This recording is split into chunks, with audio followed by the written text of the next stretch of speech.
सम्मानेमि कल्याणं मङ्गलं देवयं चेयं पज्वासामि मथेन वन्दामि। नमो अरिहन्ताणं नमो सिद्धाणं नमो आयर्याणं नमो उवसायाणं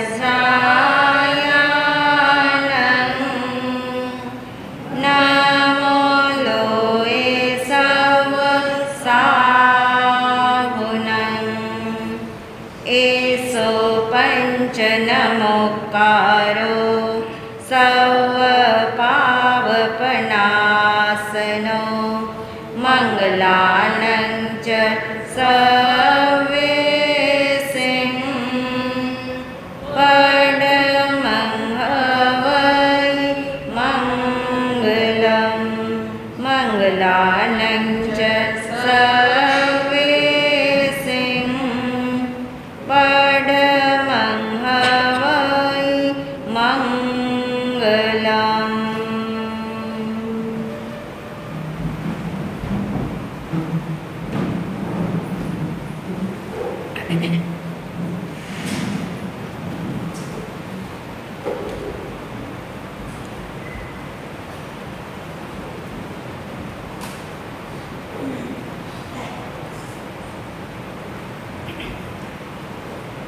आत्मस्वरूप को ध्याने हेतु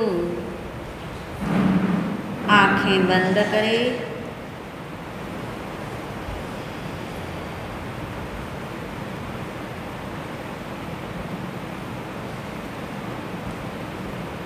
बहुत गहराई में अनुभव करें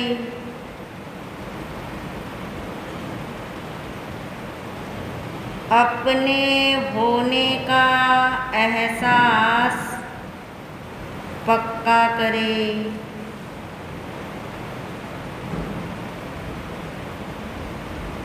महसूस करें मैं आत्मा हूँ।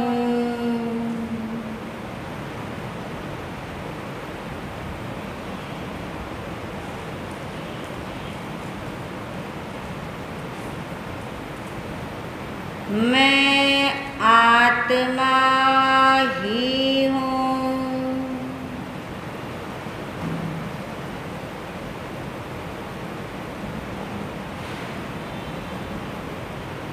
आत्मा के अलावा अन्य कुछ भी मैं नहीं हूँ।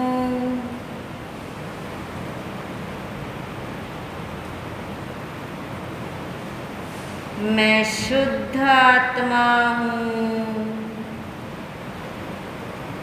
मैं शुद्ध आत्मा हूँ।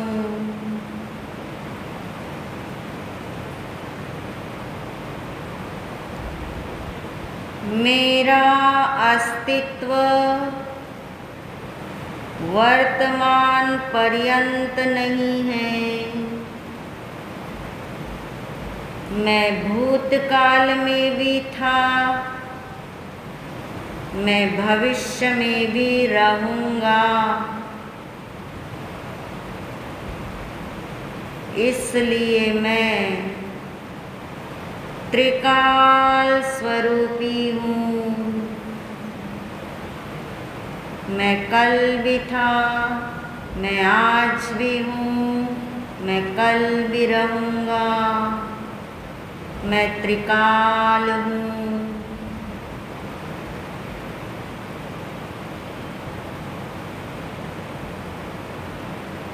मैं काल के कारण नहीं हूँ,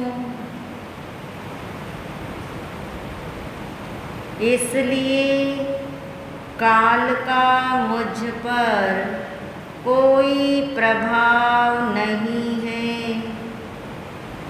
मैं त्रिकाल हूँ। मैं सदा सर्वदा हूँ, मैं शाश्वत हूँ।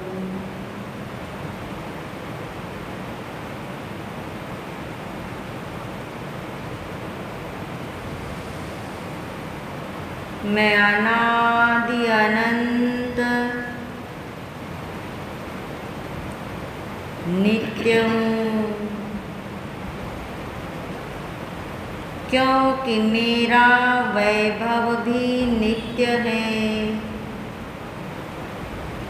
मेरे असंख्यात प्रदेश नित्य हैं, मेरे अनंत गुण नित्य हैं, सदा काल है, त्रिकाल है, इसलिए मैं त्रिकाली हूँ।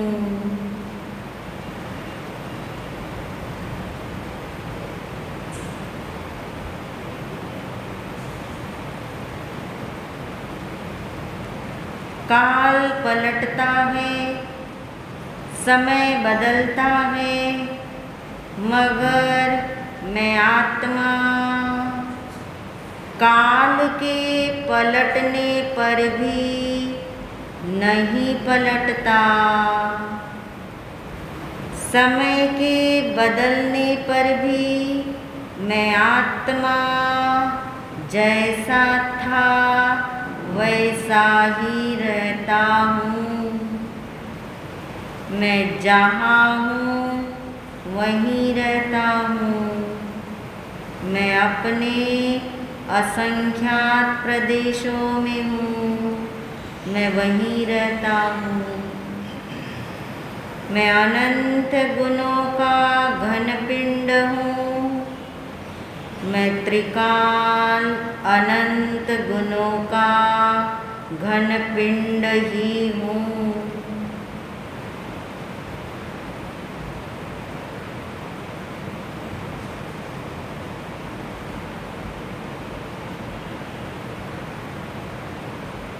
अपने अस्तित्व को भासित करे, मैं त्रिकाल हूँ। निगोद में रहा, नरक में रहा, फिर भी मैं तो जैसा था वैसा ही रहा। इसलिए मैं शुद्ध हूँ, नित्य हूँ, ध्रुव हूँ, शाश्वत हूँ, त्रिकाली हूँ। तीनों कालों में मैं कायम रहता हूँ।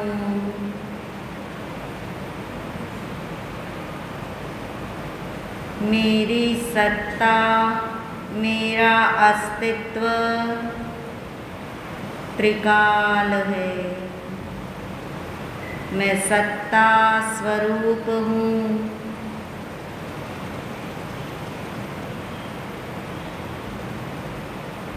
मेरे स्वरूप में किसी का प्रवेश नहीं।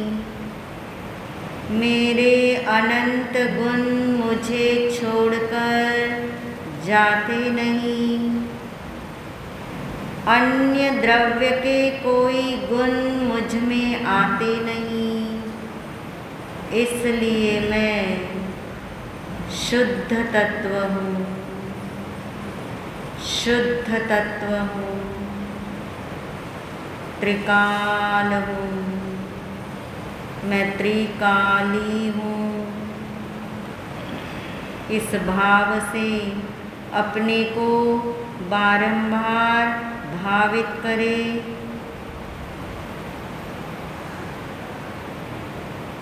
अपने त्रिकाल अस्तित्व को महसूस करें। मैं सिद्ध भगवान जैसा ही हूँ, निर्णय करें।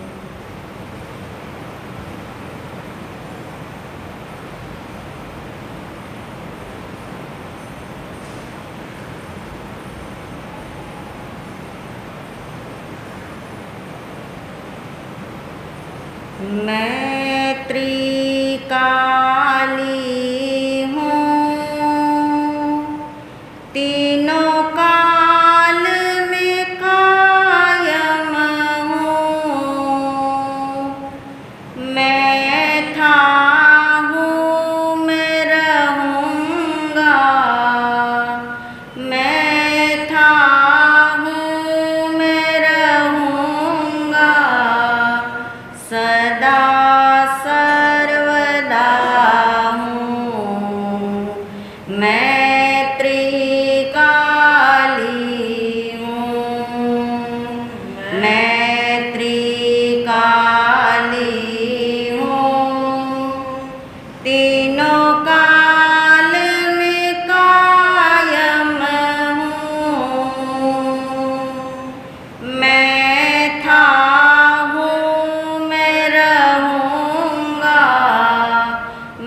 प्रसन्नता के साथ आंखें खोल सकते हैं।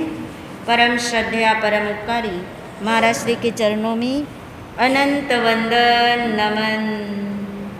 सभी शुद्ध आत्माओं को अनंत वंदन नमन। को हम सो हम सिद्धो हम। मैं सिद्ध भगवान जैसा शुद्ध आत्मा हूँ। ये बात हमें जब से पता लगी कि मैं शुद्ध आत्मा हूँ, मैं सिद्ध भगवान जैसा आत्मा हूँ, तो क्या तब से ये आत्मा शुद्ध है? नहीं, उससे पहले भी ये आत्मा शुद्ध ही था। जब भगवान ने ये घोषणा नहीं की होगी तब भी ये आत्मा शुद्ध ही था। निगोध में गया रहा अनंत काल, फिर भी शुद्ध ही था। और साथ ही साथ अनंत गुणों का खजाना भी वैसा ही था। असंख्यात प्रदेश में भी गड़बड़ नहीं हुआ था। तो फिर सोचो, अगर इतना एग्री करते हैं तो सोचो, अगर मैं शुद्ध आत्मा, मैं सिद्ध भगवान जैसा आत्मा, मेरा खजाना अनादिकाल से आज तक घटा बढ़ा नहीं, ऐसा मैं आत्मा, तो फिर ये जन्म मरण क्यों है? फिर ये महादुख क्यों है? फिर ये संसार क्यों है? फिर मैं सिद्धालय में क्यों नहीं हूँ? अगर मैं शुद्ध आत्मा हूँ तो मुझे कहाँ होना चाहिए? सिद्धालय में। मगर कहाँ बैठे हैं? इस संसार में बैठे हैं। फिर कैसे कह ले हम अपने को शुद्ध आत्मा? कैसे कह ले हम सिद्ध भगवान समान आत्मा? आप कहोगे महाराज जी आप तो बाजी पलट रहे हो। अब बाजी पलटा के निर्णय को पक्का कराना चाहते हैं। आपको आया ऐसा थॉट? अगर मैं शुद्ध आत्मा हूँ तो फिर मुझे सिद्धालय में होना चाहिए था ना। पक्की बात है, जन्म मरण नहीं होने चाहिए थे। मैं सिद्ध भगवान समान हूँ तो सिद्धों के साथ ही मुझे होना चाहिए था। तो क्यों नहीं है? वो कारण ढूंढना होगा।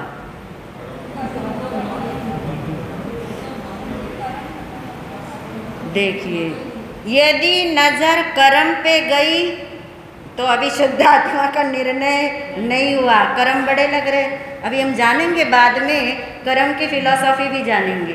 मगर यदि कर्म दिखाई दे रहे हो कि कर्म के कारण से मैं शुद्ध आत्मा नहीं, या कर्म के कारण से मैं सिद्धालय में नहीं, तो फिर हमें चिंतन करना पड़ेगा। भगवान ने ये उत्तर नहीं दिया। उन्होंने जिस दृष्टि से हमको देखा, उन्होंने ये नहीं कहा तेरे कर्म जब क्षय हो जाएंगे तब तू शुद्ध आत्मा होगा, ऐसा नहीं बोला।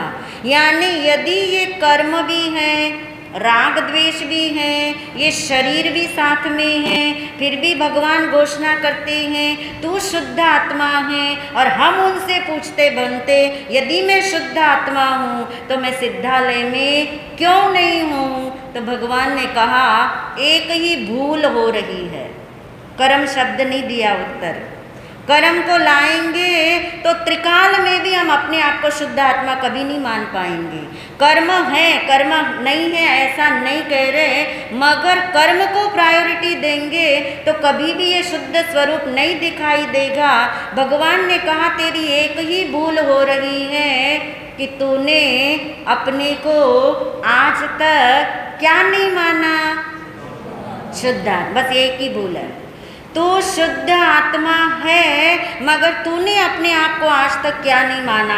शुद्ध आत्मा नहीं माना, इसलिए जो तू नहीं है उसको तू क्या मानता रहा? आत्मा, यानी मैं मानता रहा। जो तू नहीं है यानी शरीर तू नहीं है, इंद्रियां तू नहीं है, मनुष्य तू नहीं है, और तूने उसको ही क्या माना? मैं माना। यानी आज तक आत्मा का कल्याण क्यों नहीं हुआ? कर्म की वजह से नहीं हुआ ऐसा नहीं। क्यों ऐसा कह रहे? अनंत आत्माओं ने अपनी आत्मा का कल्याण किया, क्या उनके पास कर्म नहीं थे? कर्म थे ना उनके पास, कर्म उनके पास थे तभी उन्हें सम्यक दर्शन भी हुआ कि नहीं? कर्म के रहते रहते सम्यक दर्शन होता है कि नहीं? आत्मा का अनुभव होता है कि नहीं? कर्म के रहते रहते केवल ज्ञान होता है कि नहीं? होता है ना। 4 कर्म ही तो क्षय होते, 4 कर्म तो फिर भी रहते हैं, मगर जब क्षय हो रहे थे कर्म तब तो उनके पास भी 8 कर्म थे ना। यानी कर्म के रहते रहते सब कुछ हो सकता है यहाँ पे, सब कुछ होता है यहाँ पे। इसलिए कर्म से तो क्या कर दो, नज़र हटा दो, उसकी तरफ जितनी नज़र जाएगी उतनी अपने से क्या होगी, दूर होगी। सिर्फ एक ही भूल है, भगवान कहते हैं जैसा तू दिखता है उसको तूने क्या माना, मैं माना, और जैसा तू है उसको तूने मैं नहीं माना। जो तू है वो तू त्रिकाल है, जो तू है वो कल भी था, आज भी है, आगे भी रहेगा। मगर जैसा तू दिखता है, दिखना क्या हो रहा है, बदल रहा है। यानी एक है दिखना, एक है होना। होने में क्या है की स्थापना है क्या होता है, त्रिकाल होता है। और जो है वही एक दिन होगा। जो दिख रहा है वैसा बदल जाएगा। इसलिए कहते जैसा दिखता है, जो दिखता है, कैसा दिखता है कि मैं मनुष्य हूँ ये दिखता है, मैं कर्म से बंधा हूँ ये दिखता है, मैं राग द्वेष वाला हूँ ये दिखता है, मैं शरीर के साथ हूँ ये दिखता है। भगवान कहते तू जो दिखता है उसको मैं मानना, उसको मेरा मानना छोड़ दे। तो किसको मैं मान, जो है, जो त्रिकाल है, जो सत्ता स्वरूप है, जिसका अस्तित्व सदा काल है, वो तू मान कि तू क्या है, ये है। और आज तक तूने अपने को क्या नहीं माना, शुद्ध आत्मा नहीं माना, सिद्ध समान नहीं माना। इसलिए हमारा टॉपिक है अब आत्मा का हित, आत्मा को यानी अपने को क्या मानने में है।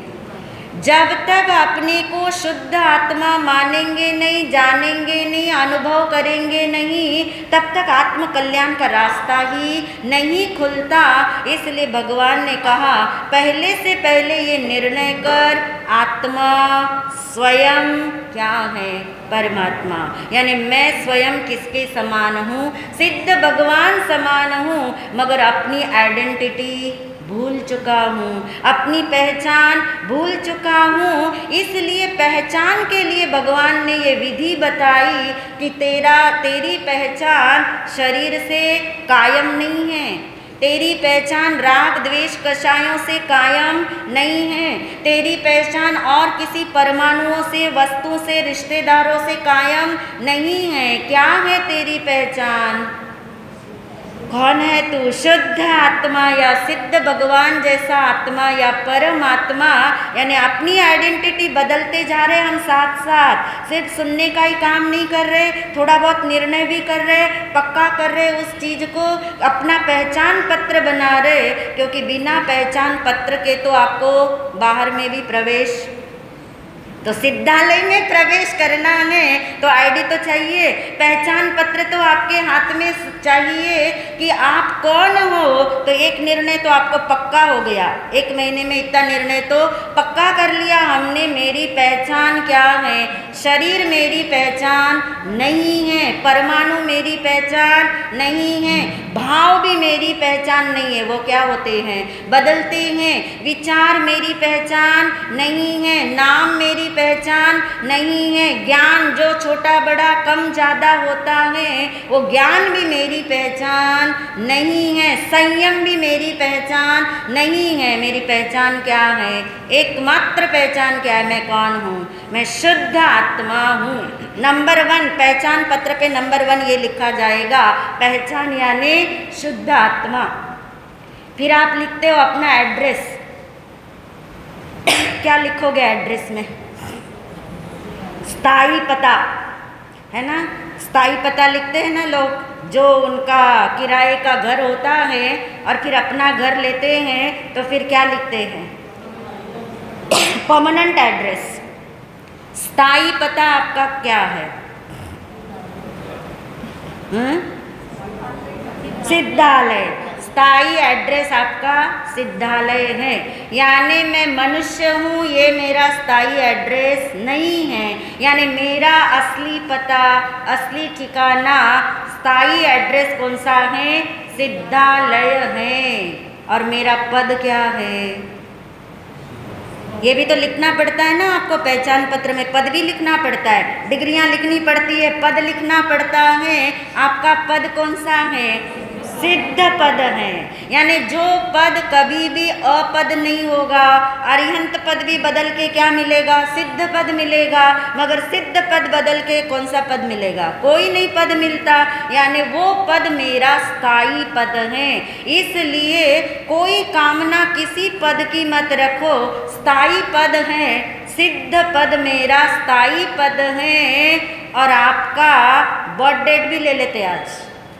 सभी को अपने डेट ऑफ बर्थ में बड़ा इंटरेस्ट होता है। पहचान पत्र में आपको डेट ऑफ बर्थ भी लिखना पड़ता है ना।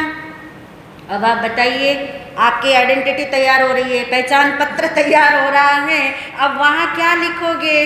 जो मालूम है आपको, जो दिखता है आपको, अपनी जन्म तारीख, जन्म तिथि, वो नहीं ना आप लिख सकते, तो पक्की बात है। अब क्या लिखोगे?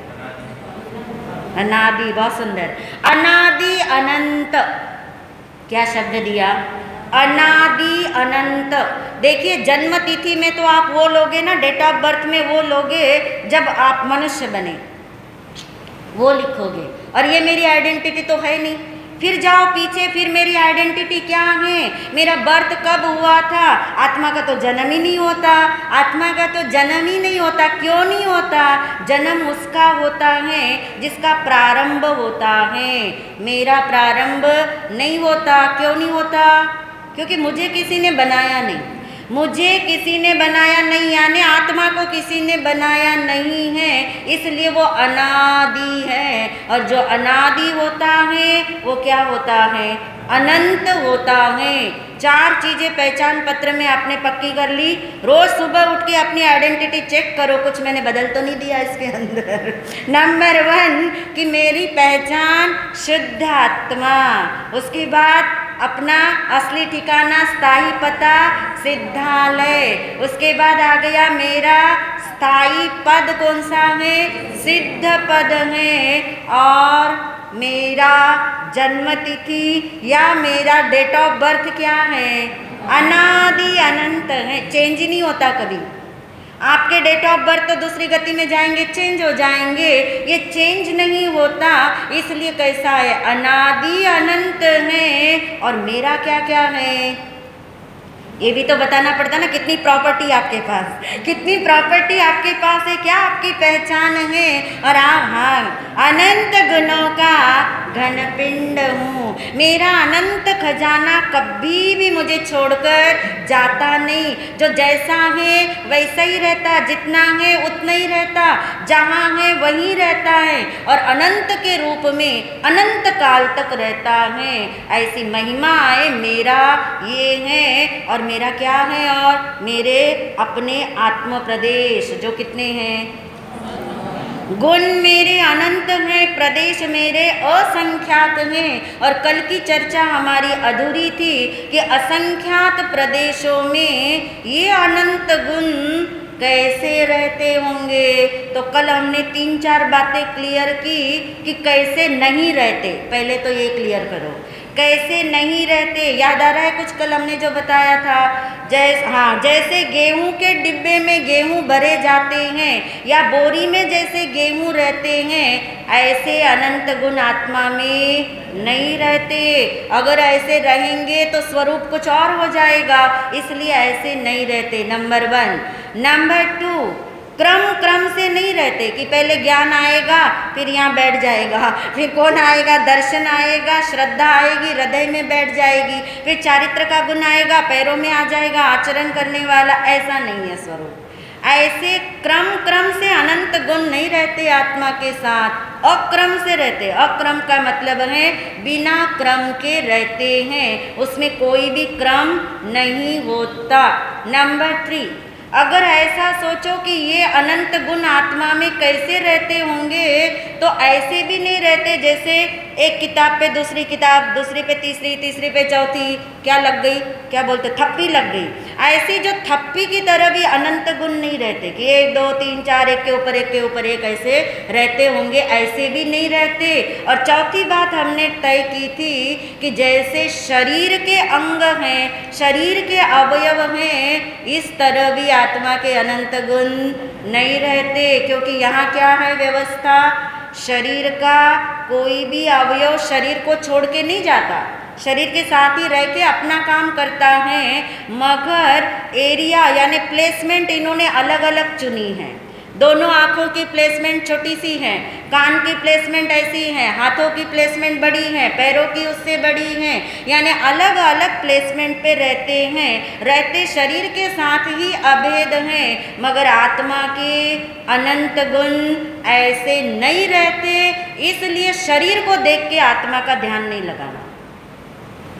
शरीर का जैसा आकार है, जितना आकार है, उसके जैसा आकार उतना आकार किसका, आत्म प्रदेशों का है, मगर ये अवयव का ठिकाना मत लेना। ऐसे आँख कान नाक की तरह आत्मा के प्रदेश नहीं रहते हैं और ना आत्मा के गुण रहते हैं, तो फिर कैसे रहते हैं। आत्मा के अनंत गुण असंख्यात प्रदेशों में है ना, मैजिक ये छोटी चीज है, असंख्यात प्रदेश यानी छोटी चीज, और अनंत गुण यानी बहुत बड़ी चीज। कल हमने हिसाब लगाया था, आकाश के प्रदेश से अनंत गुना, अनंत है आकाश के प्रदेश, मगर उससे अनंत गुना, अनंत गुना, अनंत गुना अनंत क्या है, मेरे गुण हैं। और वो गुण इन असंख्यात प्रदेशों में इन 4 तरीकों से नहीं रहते, तो फिर कैसे रहते होंगे, कैसे रहते हैं। एक एक गुण जो है स्वतंत्र हैं, ये हमने पहले निर्णय किया था। प्रत्येक गुण स्वतंत्र है, प्रत्येक गुण एक साथ रहता है, अभेद है, फिर भी कैसे हैं, स्वतंत्र हैं, मिक्स हैं। एक साथ रहने का मतलब वो मिक्स हैं, मगर कोई किसी को डिस्टर्ब नहीं करता, तो फिर रहते कैसे होंगे।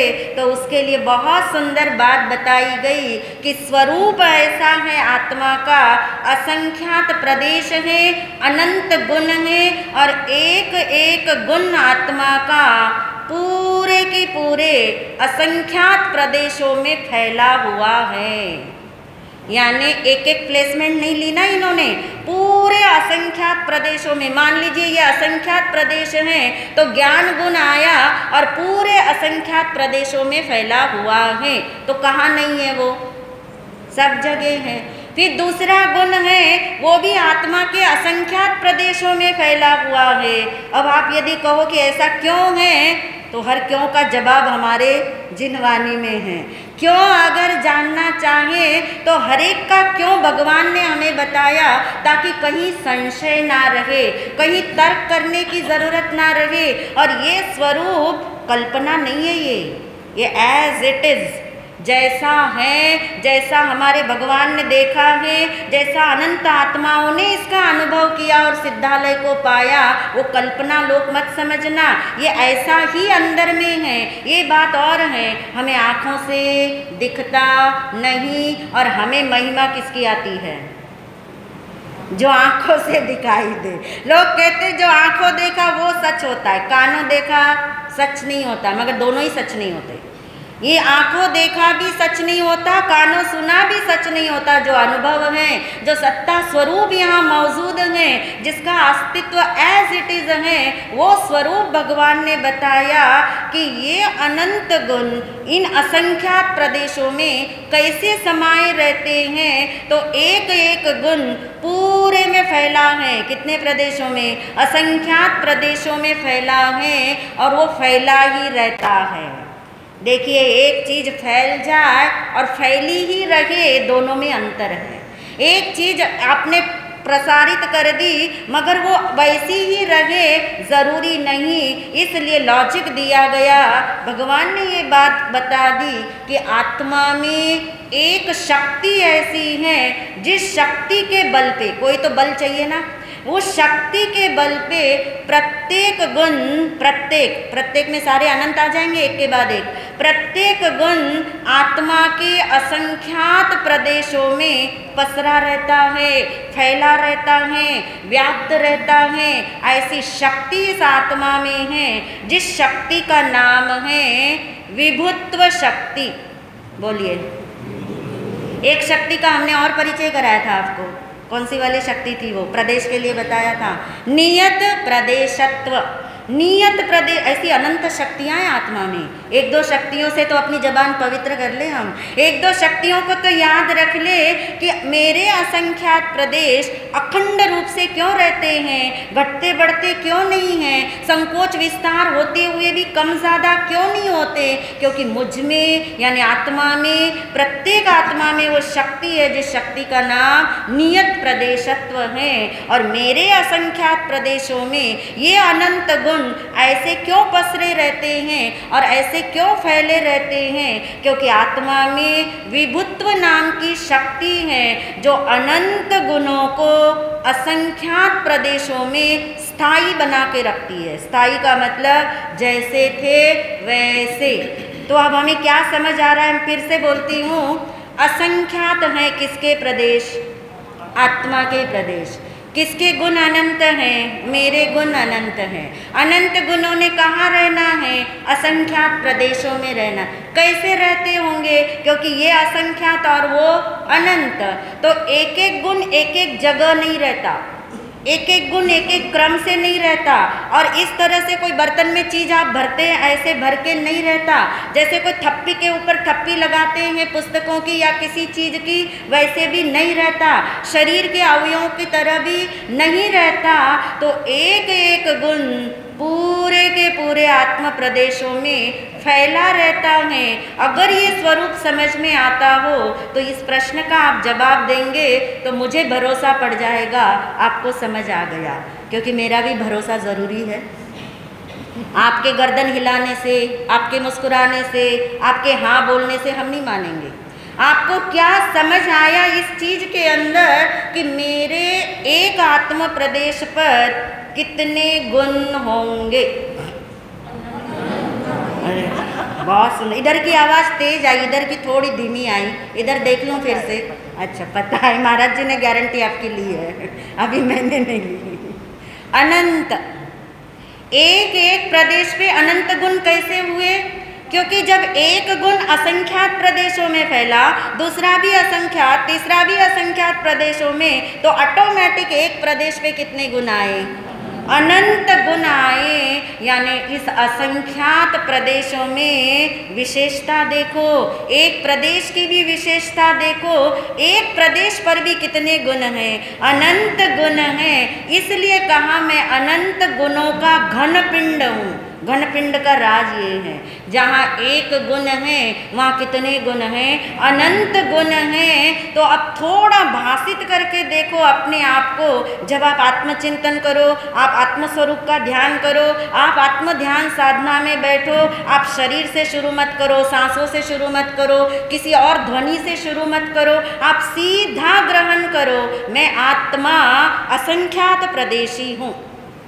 तो फिर परमाणु छूट गए आपके, वहाँ ध्यान ही नहीं जाएगा आपका, किसी और चीज़ में ध्यान ही नहीं जाएगा। तो आप सोचोगे मैं पहले शरीर को देख लूँ, सांसों को देख लूँ, मन एकाग्र कर लूँ, फिर मैं आत्मा में चले जाऊँ, कभी नहीं जा सकोगी आप। डायरेक्ट पथ है ये, सरल मार्ग है ये, मात्र अपने को भाषित करना है।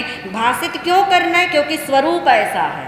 स्वरूप क्यों ऐसा है? क्योंकि भगवान ने बताया है। भगवान ने कैसे बताया? उन्होंने अपने अनुभव से, अपने आधार, केवल ज्ञान के आधार पे प्रत्यक्ष देख करके हमें संदेश दिया कि तू कहीं मत अटक, सीधा कहाँ जा, अपने असंख्यात प्रदेशों को भाषित कर। जो असंख्यात प्रदेश कहाँ फैले हुए हैं? शरीर प्रमाण फैले हैं। तो सिर्फ जिस मुद्रा में आप बैठे हैं, कोई लेटे लेटे ध्यान करे, कोई बैठे बैठे करे, कोई खड़े खड़े करे, तो वैसे आत्म प्रदेशों को भाषित करना और उस आत्म प्रदेशों की विशेषता का चिंतन करते करते अपने अनंत गुणों को भाषित करो कि मेरे एक एक आत्म प्रदेश पे अनंत गुण हैं। एक चैतन्य प्रतिमा अखंड रूप से आपको अनुभव में आए बिना नहीं रह सकती, क्योंकि वो है। आप देखिए बाहर मंदिर में भी आप जाओ, कोई प्रतिमा आपको दिखाई देती है सामने, तो आप कैसे देखते हो उसको? खंड खंड करके देखते हो कि ये प्रतिमा के हाथ हैं, ये पैर है, ये नाक है, ये कान है, कैसे देखते हो? अखंड, ये देखने की विधि अखंड। अपने आप को अखंड देखो, ये नहीं यहाँ से प्रवेश द्वार है, वहाँ से प्रवेश द्वार है आत्मा को देखने का। शरीर से कोई भी प्रवेश द्वार आत्मा को देखने का कभी भी नहीं हो सकता। इसलिए सीधा भाषित करो, एज इट इज भाषित करो। शरीर के आकार में भी मत अटकना, तो शरीर में अटकने की जरूरत ही नहीं पड़ेगी। मैं आत्मा अभी की अभी इसी समय असंख्यात प्रदेशी आत्मा, जैसे उस प्रतिमा को आप एज ए होल देखते हो, पूरा देखते हो, अखंड देखते हो, तभी आपको आनंद आता है ना, तभी आपको लगता है मैंने दर्शन किए, तभी आपको लगता है मैंने प्रतिमा जी को देखा। ऐसी चैतन्य प्रतिमा अंदर में स्थापित है, बाहर में तो स्थापित करनी पड़ती है, बाहर में स्थापित करनी पड़ती भगवान की मूर्त, अंदर में तो क्या है? स्थापित ही है, जैसी है वैसी ही है, मात्र मुझे पहचान नहीं है, मुझे इसका पता नहीं है। मगर जब ये पता लगे तो वैसा ही स्वरूप अंदर में भाषित हो, एज इट इज भाषित हो। अगर इतनी बात समझ आ गई हो तो एक बात और रह गई, नहीं तो आगे जाके कोई शंका फिर हो सकती है, और वो बात ये है कि एक शब्द है, मैं अनंत गुण संपन्न हूँ, यानी आत्मा क्या है? अनंत गुण, मेरे अनंत गुण हैं। एक वाक्य ये है, मेरे अनंत गुण हैं। दूसरा वाक्य है, मैं अनंत गुणधारी हूँ, अनंत गुणधारी हूँ। दो वाक्य अलग अलग लग रहे, दो शब्द ही है इसमें, मेन रूप से वाक्य भी छोड़ दीजिए। अनंत गुण और अनंत गुणधारी। अनंत गुण से तो आपको कोई प्रॉब्लम नहीं है, अनंत गुण आपको पता है। अनंत गुणधारी मैं हूँ, यानी अनंत गुणों का घनपिंड मैं हूँ। अब ये है कि मैं अनंत गुण, मेरे अनंत गुण और मैं अनंत गुणधारी, ये दोनों शब्द आपको एक जैसे लगते हैं या अलग अलग लगते हैं? अलग अलग लग रहे हैं। क्यों अलग अलग लग रहे हैं? इसके मीनिंग क्या अलग अलग आएंगे? यानी अनंत गुण होना अलग बात हो गई, ये कहना चाह रहे हो, और अनंत गुण धारण करना अलग बात हो गई। अलग है क्या? संजय जी, अलग है।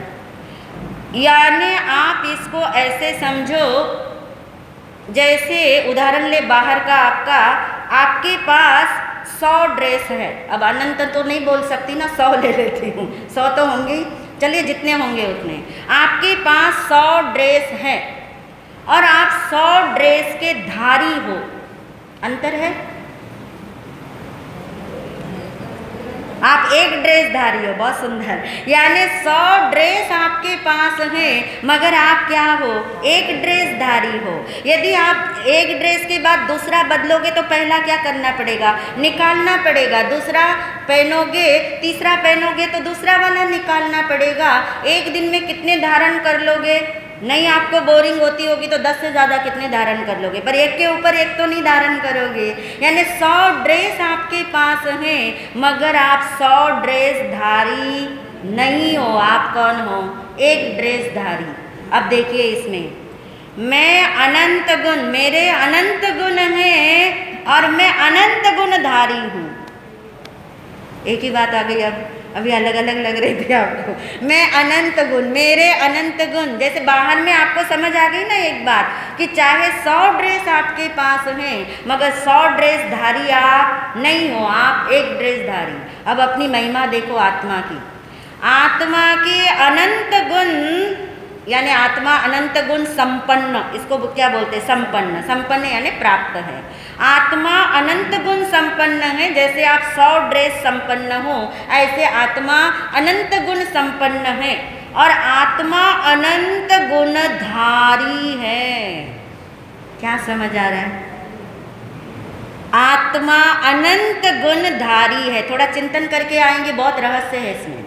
अगर आप चिंतन करके आओगे और इसका रहस्य पकड़ में आएगा, आपको आंख बंद करने की भी ज़रूरत नहीं पड़ेगी। आप चलते फिरते, आप खाते पीते, आप अपने स्वरूप को एज इट इज़ भाषित कर सकते हो, क्योंकि आपका स्वरूप आपको छोड़ के कहीं नहीं जाता। आप सो भी जाओ, वो कहीं नहीं जाता। इसी आधार पे तो किसी को नाचते नाचते केवल ज्ञान होते हैं, किसी को खाते खाते केवल ज्ञान होते हैं, किसी को हाथी के औहदे पे केवल ज्ञान होते हैं, क्योंकि ये स्वरूप ही ऐसा है। यदि ये स्वरूप सुनने के बाद भी आपको थोड़ा अच्छा तो लग ही रहा है ना, भले जितना समझ आ रहा होगा, अच्छा तो लग रहा है ना। अगर अच्छा भी लग रहा है तो एक दिन सच्चा लगेगा, एक दिन समझ आएगा, एक दिन समझ आएगा, एक दिन अनुभव होगा और एक दिन आप अपने स्थायी पते पे पहुंच जाओगे इन्हीं भावों के साथ। ओम शांति।